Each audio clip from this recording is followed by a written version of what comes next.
From deep in the heart of Dallas, Texas, it's the Best of the Outdoors podcast, brought to you by Texas Fish and Game Magazine, the voice of the Texas outdoor nation. I'm your humble host, Dustin Von Warnke. So excited that you've taken the opportunity to download this show or stream it online however you are listening to us. Thank you so much for doing so. That just means the world to us. And just doing a first podcast of the NRA series that we're going to start this weekend. And just wanted to test out my equipment and do kind of a little solo show. Not a very long one, so I won't keep you long. But I'm going to have some other guests on the show is my hope this week. And we'll kind of see what's going on. This is a weekend event from early part of May, first full weekend of May. This is in Dallas, Texas, at the K. Bailey Hutchinson Center, Conference Center, and this is going to be a lot of fun. I mean, I broadcast kind of live, if you will, for SHOT Show back in January, late January, and had Chester Moore on, had a handful of other people. Don't have a big cadre of riders at this convention, like Dustin Ellerman and Chester Moore, but I've got some other folks that I've been wanting to bring on the podcast for a while that I want to do an interview with, and I'm not sure if that's going to come out as part of the NRA coverage or after the fact, but I've got some stuff lined up here at the show that I'm really excited about. And then you'll just get me, which I know a lot of y'all don't mind, just me talking about a lot of the products and stuff that I'm seeing and some of the trends I'm seeing in the industry and those kind of things. I just love to have the chance to share that with you and kind of the way things are going. And the one thing's always clear at each NRA show I've gone to, this will be my third one. I've gone to Louisville, Kentucky, which was 2016. I've gone to Atlanta, Georgia, which was 2017. And now this year it's in our home state of Texas for 2018. And I'm just really excited about this show because you really get to see the love of the Second Amendment, the right to bear and keep arms. Here at the show, just hardcore. I mean, Friday's busy, but Saturday is just torrentially busy, and Sunday's not much better. Of people that are just coming to see all the exhibits, they're coming to attend the National Rifle Association meetings and stuff like that are going on. Vice President, I should say, Mike Pence is going to be here on Saturday, I think it is, and I try to distance myself on this show, especially about politics and that kind of stuff, and the NRA certainly is a political force, but, I try to just keep things light and moving and, and fun, so I won't get into any serious issues there. I'm just kind of kicking around that I love to see the Second Amendment strong, and I love to see that we have a support of that kind of stuff, especially here in Texas, but elsewhere too. People from all over the world travel to come to this show, and it's a lot of fun to kind of see what people's viewpoints are and talk to people, even random strangers. I just have a good time, taking the opportunity to visit with all these people and kind of share what we love about guns. The first NRA show I went to in 2016, I met the company, Luke is his name, with Desert Tech. I forget what Luke's last name is, but Luke's a listener to the show, and I really thank him for listening. He's been listening ever since I met him in 2016, and we did the podcast stuff together. So Desert Tech's a fine company. They've got the MDR. They've got a wide variety of bolt action, long range guns, scopes, optics. They carry, and then silencers and ammo. And anyway, I just going to give them a quick plug. I'm going to probably meet with them while we do the show here. But I got to meet with him, and we almost had a podcast together, just him and I talking guns. When I met him in 2016, him and I are kind of good buddies now. We see each other at all these shows at SHOT and NRA and that kind of stuff. It's kind of cool. So for those of you guys that like to tune in for fishing content, I've been pretty heavy on the hunting stuff lately just because we've had sponsors. We've talked a lot about hunting and fishing both, especially the last podcast, or the second to last podcast being a review podcast of hunting and fishing gear. But I will have a fishing podcast coming up probably within the next 2 weeks of you hearing this one live or, as it comes out. I've got a fishing podcast that I've done with Crosswater Outfitters back in late April when we had our event at Lake Belton Outdoor Lake Recreational Pavilion and recreational area, Blora. And I've got a podcast coming with them about freshwater fishing, which is something we've not talked about in a while. So stay tuned for that. But really excited to have the opportunity to just share this kind of stuff with you about the Second Amendment. There's been a lot of news. There's been a lot of media stuff. There's a lot of controversy going on right now, and I try to steer clear of all of it because as a hunting and fishing magazine, our position is to have no position about some of that stuff, unless it really does affect what we're doing in the hunting and fishing world. There's boycotts going on. There's all kinds of companies pulling out from other companies. I just read a story of a gun manufacturer pulling away from a retailer because the retailer doesn't support the Second Amendment. They don't believe anymore and that kind of stuff. And it's just one of those things where I'd like to say, can't we all get along? But it's not that easy. There's a lot of gray areas in a lot of that stuff. And I just want you guys to know that I support the Second Amendment. I believe in the right to bear arms. I love doing these shows, these podcasts, because it helps strengthen. It's cathartic for me, which means it's beneficial to me to do these shows. And it's kind of a creative outlet for me, but it's also a way to educate and motivate and inspire you to go out and do the best of the outdoors, whether that's shooting, whether that's hunting, whether that's fishing, camping, hiking, whatever the case may be. I mean, I just want to thank you so much for listening and tuning into our stuff and seeing what we have available there. So I was going to bring up one funny story on this podcast. A couple of weeks ago now, I went to Mason, Texas, where I hunt deer, and I was invited on a turkey hunt there. And it's spring turkey season here in Texas, and by the time you hear this, it may be over. But I had a really interesting experience with getting in full camo, and I typically will hunt not in full camo because I'll hunt out of a pop-up blind and that kind of stuff. This is the way I've hunted turkeys before. But it was one of the most challenging hunts I've been on, and we ran into a rattlesnake that almost bit one of us, me and the owner of the property in Mason, and he was wearing snake boots, and I was behind him.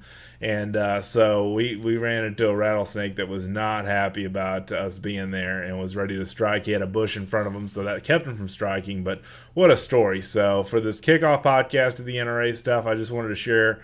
I hiked about, I want to say, 5 or 6 miles in the up and down the hills of Mason and up and down the hills of Brady over the Friday, Saturday, and Sunday weekend a couple of weekends ago.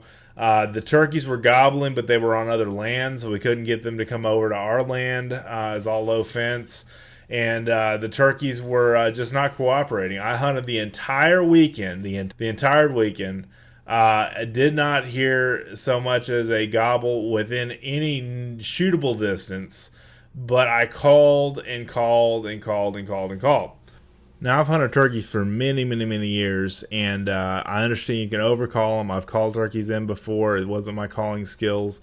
They just didn't cooperate with us, and we hiked up and down mountains, hillsides, you name it. I mean, all kinds of mountainous terrain and rough, rugged Texas hill country terrain and beyond. And it was just one of those things where it just didn't happen. And you're going to have hunting experiences like that and fishing experiences like that don't happen all the time. And you know what you chalk that up to is a good day in the outdoors still.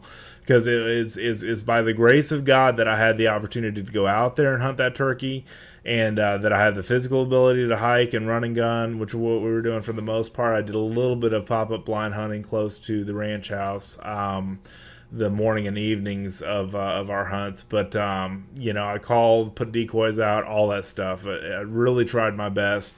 The gentleman that was guiding me did the best that he could too, and it was an expert caller, fantastic turkey hunter, and a rattlesnake charmer, as it turns out, because he ran into that rattlesnake. And he said that he had run into that rattlesnake like the last 4 or 5 times he's been turkey hunting. Every single time he ran into a rattlesnake, and that was no difference for us. Scared the bejesus out of me. But anyway, it was just a good opportunity to get out there and enjoy the outdoors, all God's creation. I'm grateful for that experience because you don't have to win every single time. Now, I talked a lot in the last podcast about making easy wins for kids. That's very important. You don't want to hike a kid all the way around, creation and not see anything and not do anything, and it gets boring. But for me as an adult and a seasoned hunter and a somewhat seasoned turkey hunter, although that's not my forte, I'm mainly into big game, it's something I've been after and pursuing for years. I just haven't connected that often. And, it's just one of those things where I'm grateful for the experience as the hunting lifestyle goes, and all the gear that I pick, and everything else that that surrounds it. It's just really cool to be around that. But the decoys and the hunting blinds, which I had not busted out a hunting blind in a long time. I busted out my Ameristep, and it's a little pop-up blind, kind of a dome tent, and set that up. And like I said, hunted the mornings and the evenings on this place where turkeys were coming in to roost, and coming in from the roost to drink water at the dam. It was kind of a take dam area that I was set up on, and so they didn't come when I was there, but when I wasn't there, they'd come. So I don't know if what I was doing wrong, if anything. It's just one of those things. That's the way sometimes hunting works out. Well, lo and behold, after all this is done, we get home from I drive home from from Mason. It's about a 2-hour drive back to Leander, where I live in Central Texas, and this is kind of West Central Texas, I guess, if you were on a map, or Central West Texas, with where Mason and Brady is. It's kind of the outlying counties northwest of Austin.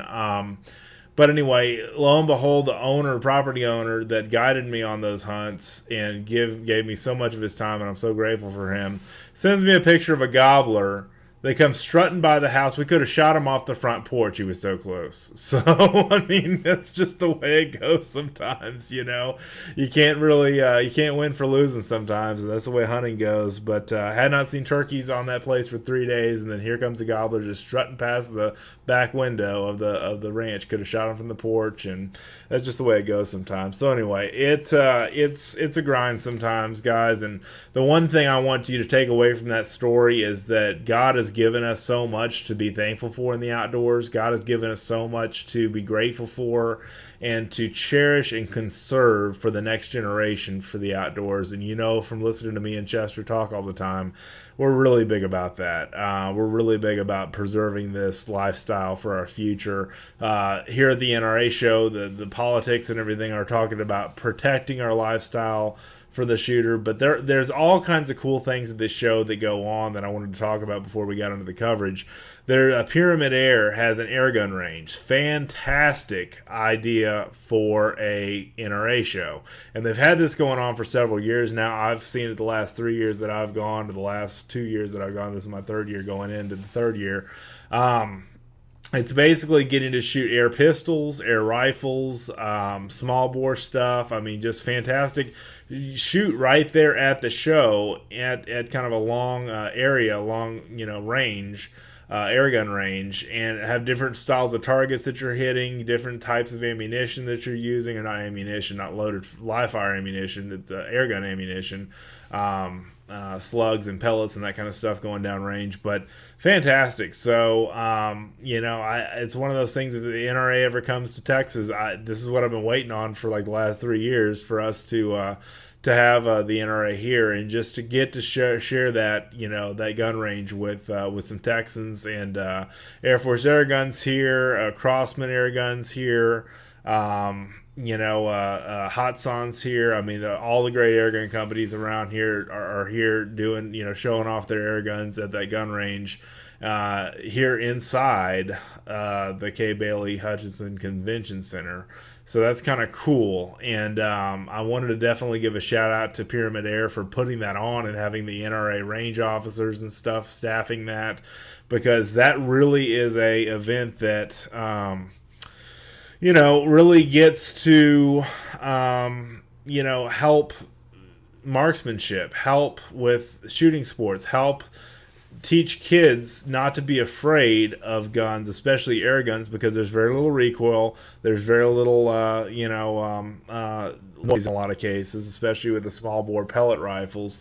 And it's just a fantastic opportunity to get out and shoot.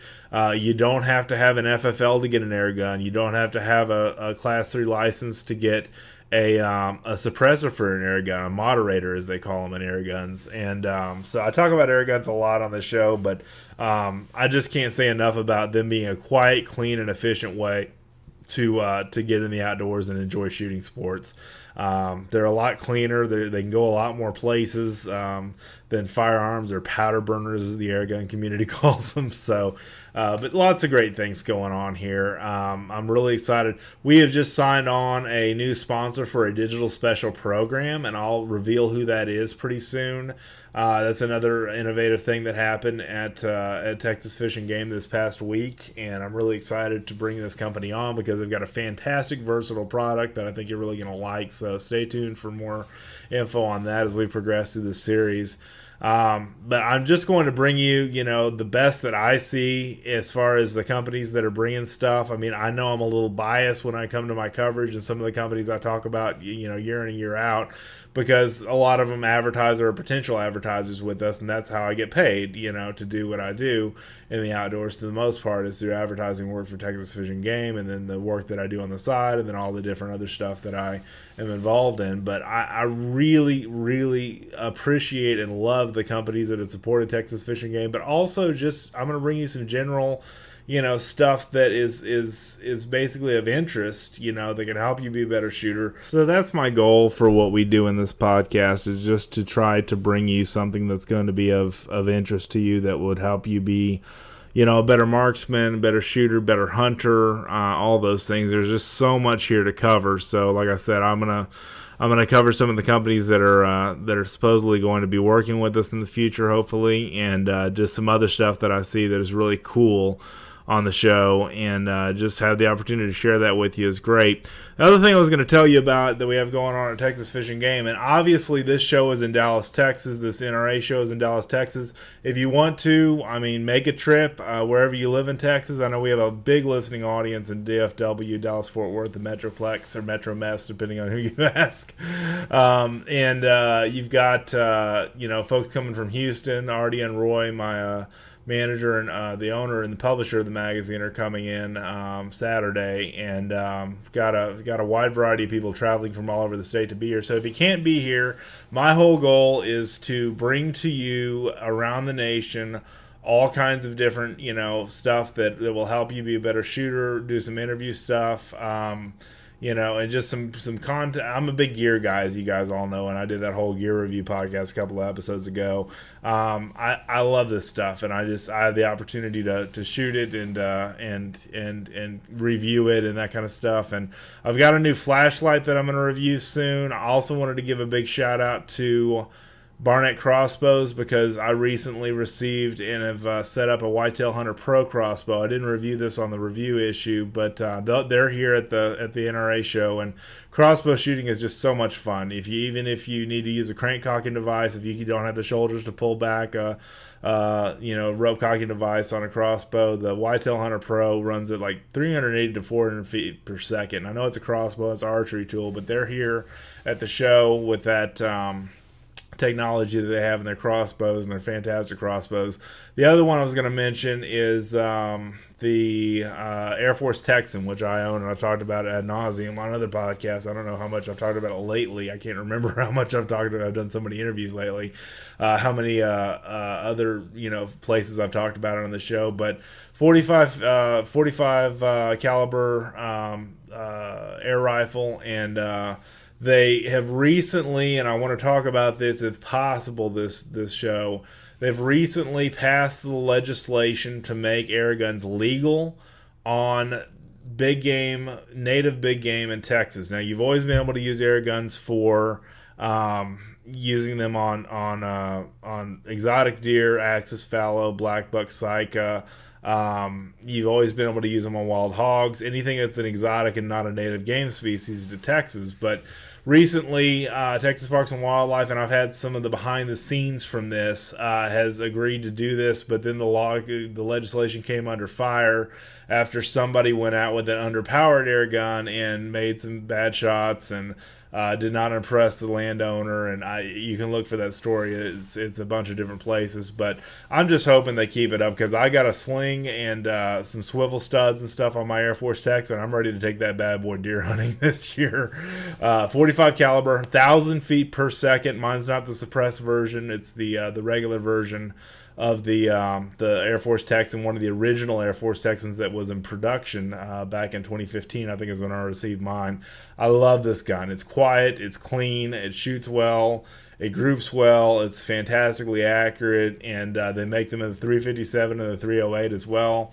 And I talk about Air Force air guns a lot, but there's so many different good air gun companies, and I want to get more of them to sponsor our podcast and do some dedicated shows with some of them, because there's just fantastic stuff in the air gun world that a lot of people don't even know exists, and it's just kind of cool to be able to showcase that stuff to you, especially with air guns potentially becoming legal for us to shoot here in Texas for deer and turkey and that kind of stuff. So a lot of really good things there. So I wanted to just give two quick shout out kind of reviews to the Barnett Whitetail Hunter Pro and Whitetail Hunter, which is a smaller version of the Whitetail Hunter Pro crossbow, and then the awesome Air Force Texan, because I've got an Air Force Texan and an Air Force Talon P, and both of those are fantastic guns. The Talon P is like a little 5 caliber pistol, air pistol, but it's kind of like an SBR more than anything. It's kind of like an SBR to AR, because it's just a short. It's still got a stock on it and everything like that. It's not really handheld with one hand like you would a handgun, but it's considered an air pistol, so really cool there. So anyway, that's about all for today. I just wanted to touch bases with you guys and just see how everybody's doing out there. And if you have any questions for me, if you like the show, please find me on Facebook. Last name is spelled WARNCKE. A lot of you have done that, by the way, and I'm really grateful that you have, because it's great to connect with my listeners. I never know, if what I'm saying and what I'm doing and what I'm featuring a lot of times is resonating with you guys, but what I've heard is really good stuff so far, and I can't thank you enough for supporting our show, sharing it with a friend, giving us a 5-star review on iTunes or Stitcher or wherever you heard this show. Would be ideal. It would be perfect for us. That would help more people find the podcast, and we're just trying to grow this slowly. Already we're growing by leaps and bounds, and it's just really awesome to have the chance to share this with you guys. So anyway, please again subscribe, review, tell a friend, and also check out, we're on Spotify now, we're on iHeartRadio now, and we're also on YouTube, of course. I've done the YouTube automation, and then my blog at warnkyoutdoors.com. It has new episodes posting on there too, and then obviously fishgame.com, which is where all the episodes post as part of the Texas Outdoor Nation coverage. And we have a new show every 2 weeks. Lately it's been every week, so I don't know how much longer I can keep up with that pace, but I just want to bang out some good content for you for NRA, because I love doing this show. I love talking to people and just dealing with cool products and telling you about them. So I really appreciate your support over the years, guys. Thanks so much for watching, reading, and listening. Have an awesome day in the outdoors. We'll see you next time.